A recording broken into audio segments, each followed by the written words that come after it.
B Ed ಕಾಲೇಜುಗಳಲ್ಲಿ ಕಾಸು ಕೊಟ್ರೆ ಪಾಸು. ಏಷ್ಯಾನೆಟ್ ಸುವರ್ಣ ನ್ಯೂಸ್ ವರದಿಯ ನಂತರ ಸರ್ಕಾರ ಎಚ್ಚೆತ್ತುಕೊಂಡಿದೆ. ಹಣ ಪಡೆದು ಸರ್ಟಿಫಿಕೇಟ್ ನೀಡಿದ್ರೆ ಮಾನ್ಯತೆ ರದ್ದು. ಏಷ್ಯಾನೆಟ್ ಸುವರ್ಣ ನ್ಯೂಸ್ಗೆ ಉನ್ನತ ಶಿಕ್ಷಣ ಸಚಿವ ಸುಧಾಕರ್ ಹೇಳಿಕೆ. ತನಿಖೆ ಮಾಡಿ ವರದಿ ಬಂದ ಬಳಿಕ ಕ್ರಮ ತೆಗೆದುಕೊಳ್ತೀವಿ. ಖಾಸಗಿ ಕಾಲೇಜುಗಳಲ್ಲಿ ದೊಡ್ಡ ಸಮಸ್ಯೆಯಾಗಿದೆ ಎಂದಿದ್ದಾರೆ. ಸರ್ಕಾರಿ ಕಾಲೇಜುಗಳಲ್ಲಿ ಕಟ್ಟುನಿಟ್ಟಿನ ಕ್ರಮ ಇದೆ. ಖಾಸಗಿ ಕಾಲೇಜುಗಳನ್ನ ಕಟ್ಟುನಿಟ್ಟಿನ ಕ್ರಮ ಕೈಗೊಳ್ಳೋದಕ್ಕಾಗ್ತಾ ಇಲ್ಲ. ಹಾಜರಾತಿಗಾಗಿ ಖಾಸಗಿ ಕಾಲೇಜಿಗೆ ಹೋಗ್ತಾರೆ. ಬಿಎಡ್ ಕಾಲೇಜುಗಳ ವಿರುದ್ಧ ಸರ್ಕಾರ ಸಮರ ಸಾರಿದೆ. ಕಾಲೇಜಿಗೆ ಹೋಗದೇ ಇದ್ರೂ ಬಿಎಡ್ ಸರ್ಟಿಫಿಕೇಟ್ ಕೊಡಲಾಗತ್ತೆ. ಬೆಂಗಳೂರಿನ ಹಲವು ಬಿಎಡ್ ಕಾಲೇಜುಗಳ ಕರ್ಮಕಾಂಡ ಇದು. ಇದರ ಬಗ್ಗೆ ಕಠಿಣ ಕ್ರಮ ತಗೊಳ್ತೀವಿ, ಮಾನ್ಯತೆ ರದ್ದು ಮಾಡ್ತೀವಿ ಅಂತ ಸಚಿವರು ಹೇಳ್ತಾ ಇದ್ದಾರೆ.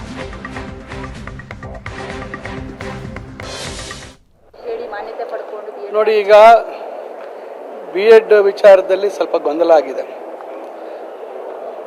ಬಿ ಎಡ್ಗೆ ಅಡ್ಮಿಷನ್ ಪ್ರಕ್ರಿಯೆ ಮಾಡುವಂಥದ್ದು ಶಾಲಾ ಶಿಕ್ಷಣ ಇಲಾಖೆ.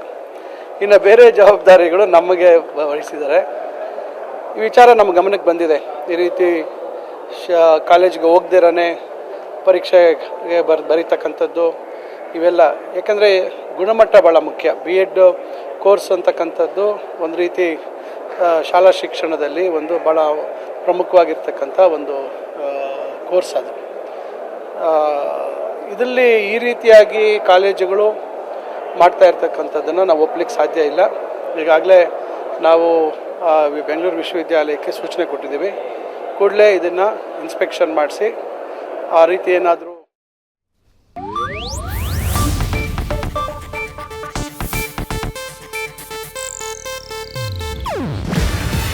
ಇದು ಏಷ್ಯಾನೆಟ್ ನ್ಯೂಸ್ ನೆಟ್ವರ್ಕ್ ಪ್ರಸ್ತುತಿ.